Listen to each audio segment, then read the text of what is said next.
Well, Microsoft posted the financial results today for their third quarter, and wow, are they making a ton, and I emphasize ton of money.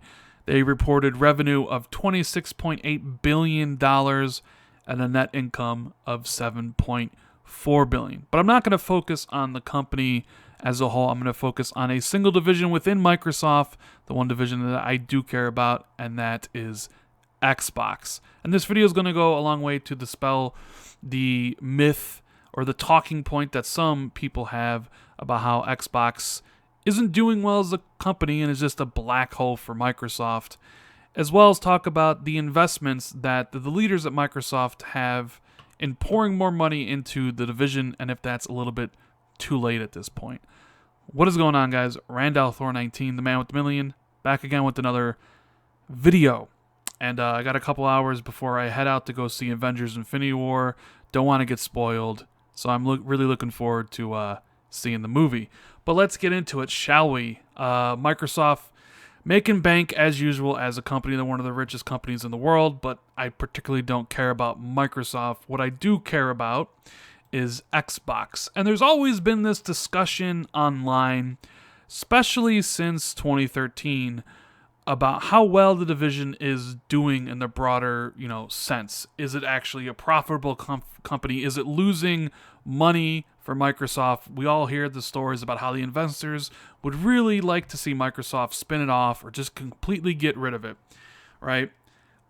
We know there's a new CEO. He's very much behind Xbox as a brand, promoted Phil Spencer out from underneath Terry Myerson. He's on the executive board. But a lot of people still don't believe or want to believe that Xbox is actually doing pretty well. Well, this might change people's perception.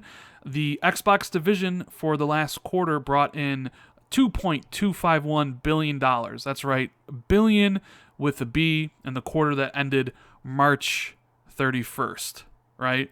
This is their video game related revenue, and they're continuing to expand as it shifts its focuses to services like Game Pass. That's why Game Pass is important, because Microsoft sees it as a persistent revenue driver that will give them options to create continued content and invest in the platform. And they specifically mention investing, and we'll get to that in a minute. Now, we all know Microsoft doesn't share how many consoles it sells, and they don't really talk about how many copies of the games they sell, right? This is basically opposite of what Sony and Nintendo do.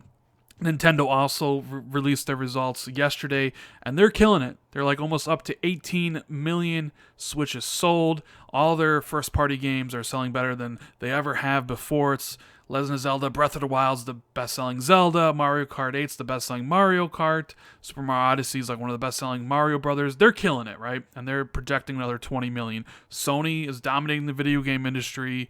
God of War just released. We're waiting on numbers for that. Microsoft takes the opposite approach. And I don't know if it does well for them, because it kind of leads into this notion that they are doing bad. But that is the way it is. Microsoft chooses to focus on active Xbox Live users, and that's the metrics they use to determine the success, right? And they say that it's more because it's a better statistic because it's a service that people can access even outside of the Xbox hardware platform. So the number of Xboxes out there aren't necessarily indicative of how many people are using Xbox Live as a service, which is why they use that, right? So in quarter 3, 2018, Xbox Live had 59 million monthly active players, which is up from 13% from the same quarter last year. So up 7 million people, and it was flat quarter on quarter, which is actually pretty good considering the last quarter was the busy holiday season when everyone's playing games. So 59 million is how many people use Xbox Live. That's down. That's not as many as that use PlayStation Network or even Steam. Hell, I think even Minecraft has more active users than Xbox. But Microsoft's always said like the monthly active users is a sign of the virality of the platform and how well they're doing.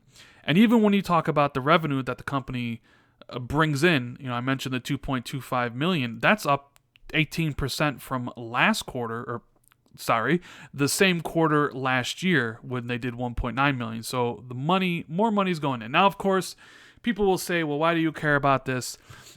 And it's not that I care about it, because I don't really care how much money they make. It's more about getting factual information out there and dispelling the notion that somehow Xbox isn't a profitable company. Because there's one thing I do hate, and that is misinformation. And a lot of fanboys out there love to go around and spread misinformation, and I love to prove them wrong about that stuff. Now, this is what the Microsoft press release had to say. It said Xbox Live continued growth across Xbox One, Windows 10, and mobile platforms. Gaming revenue increased 18%, driven by Xbox software and services. Revenue growth of 24%, mainly from third-party title strength. Now, third-party title strength probably refers more to Fortnite, more to PUBG, maybe Monster Hunter launched in that time frame, Sea of Thieves launched in that time frame. But really, Fortnite is what is driving the industry at this point. If you follow Matt Piscatella of NPD, if you follow any of the guys that are in the know that have the data, not only do they say Xbox is having a resurgence this year, that it's on pace to have one of its best-selling years ever for the Xbox One, but a lot of that strength, a lot of the business is being driven by Fortnite. And the game has caused a surge in spending on both consoles, from players trying to get cosmetic items for their characters in the Battle Royale shooter, to people re-upping their Xbox Gold memberships to play Fortnite. And then, of course, they have the option of Game Pass, which is $10 per month Netflix thing that was introduced last year and now has first-party titles in there. So Fortnite, PUBG, all that stuff. The Battle Royale genre is just killing it, not only for Xbox, but as well for PlayStation. Hell, there's even rumors that Fortnite's about to get announced for the Switch, which would even cause that game to go reach another stratosphere, if that is even possible. Now, there was one first-party title in that quarter, which was Sea of Thieves. Now, we mentioned in the last video, the MPD reports that it was the fastest-selling Rare game since 1995, that it had 1 million players in their first 2 days on the market and 2 million players in the first week, but we haven't got any numbers since then. Now, they have shared their content map for Sea of Thieves, and hopefully the game adds more content to keep the players playing that game happy. Now, all this is great. Microsoft and Xbox are making tons of money. The brand really isn't going anywhere, because I know people were worried about, oh my God, Xbox is going to go the way of the dodo bird. Not true. Obviously, you can tell they're making tons of money. Now, the thing I'm interested in is investing. We've heard Phil talk about how their hardware and their services took time to build. And the number one complaint that I have, and a lot of other fans of Xbox have, is their investment, or better yet, their lack of investment in first-party games. A lot of people will say, wait to E3 and see what happens. I'm not one of those people. I'm not going to tell anybody to wait to see anything, right? I play where I want to play. Right now, Sony has the better first-party portfolio, and I'll play their games gladly because they're really good. Of course, what I want to see is Microsoft come back strong, invest heavily in the first parties, potentially make 343, build a second game so we can have Halo and something else, Coalition take on a different project. I would like to see a lot of variation in that, but that all has to do with investing, because it takes time and money to get titles like that out the door. And during this report, they talked specifically about that. They go on to say Microsoft is investing in gaming according to its financial numbers. Now, you can always not believe what Phil says on Twitter, not believe what the insiders will say, like Brad Sims or Paul Theroux, the insiders at Reset Era, the things that I hear. You can disagree with all that stuff, but the proof is in the numbers, the financial reports. The company's operating expense grew 5% during the last quarter, and they narrow it down to gaming, along with search and AI engineering, that are driving these costs, right? So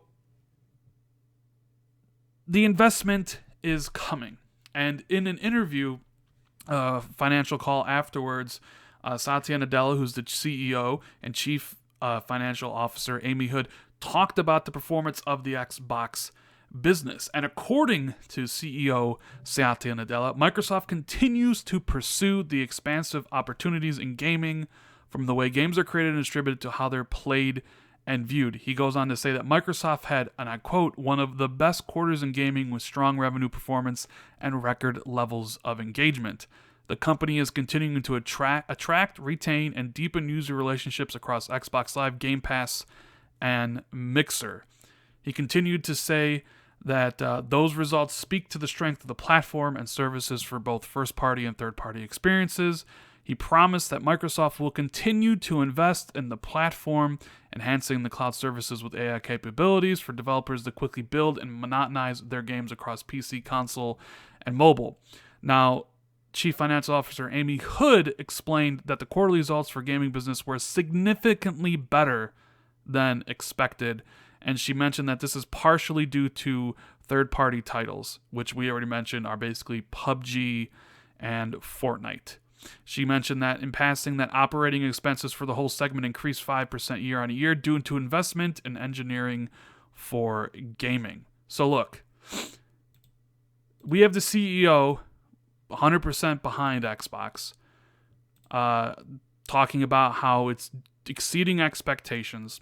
We have Phil and everybody else saying that, listen, give us time. We're investing now. You hear that from the insiders that I mentioned previously. Now you actually hear it and see it with the numbers reflected in their financial report that they are investing, which is great.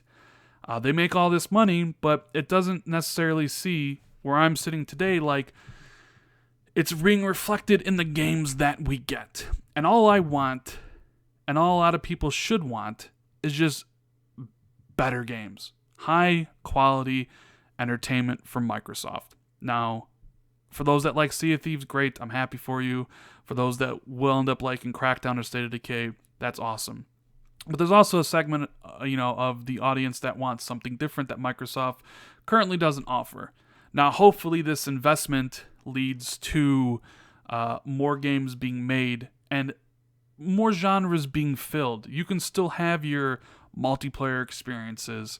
You can have your co-op experiences. You can have all the different type of experiences you want. But what some people really want to see is an investment in AAA quality single-player exclusives. Is that something that's going to happen? Is it a little bit too late? I mean, nothing is really too late. It's just going to take time, as they say. And of course, you have the right as a consumer to say, you know what? I'm not waiting anymore. I'm going to take my business somewhere else. And that's the problem that is kind of apparent right now. I fully believe that these things will come. And yes, I fully believe that it will take years to manifest because games aren't made overnight. But I understand at the same time, it's tough to say, wait and give us time while we build these experiences for you on the platform that you're on when your competitor is basically having a field day right now and not waiting. Sony's firing all cylinders and games are coming out now, whereas Microsoft is saying, give us a little bit more time. But like I said, proof's in the pudding. The numbers are all here. Xbox isn't going anywhere. They are a profitable, extremely profitable business making a ton of money. And they clearly see that gaming is on the rise. Xbox probably brings in a good $9 billion a year, if not more. They've talked about reaching even more gamers, $2 billion to be total, with the streaming service coming eventually. And the only way to make money in business is to spend money. You got to spend money to make money. And they see that Xbox is now a potential growth avenue when before it wasn't.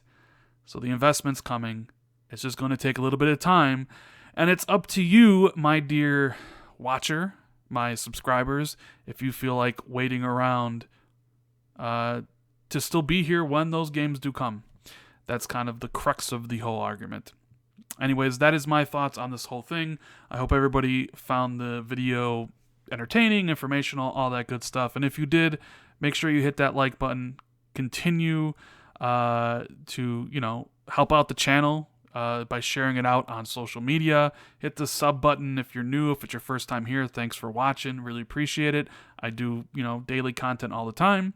So hit that sub button. You won't be disappointed. Hit the notification bell if you want to be notified every single time I drop a new video. And I want to thank you guys for watching. I really appreciate it. I'm going to go see Avengers now. Hopefully it's great, just like God of War was. And I'll see everybody in the next video. Later, guys.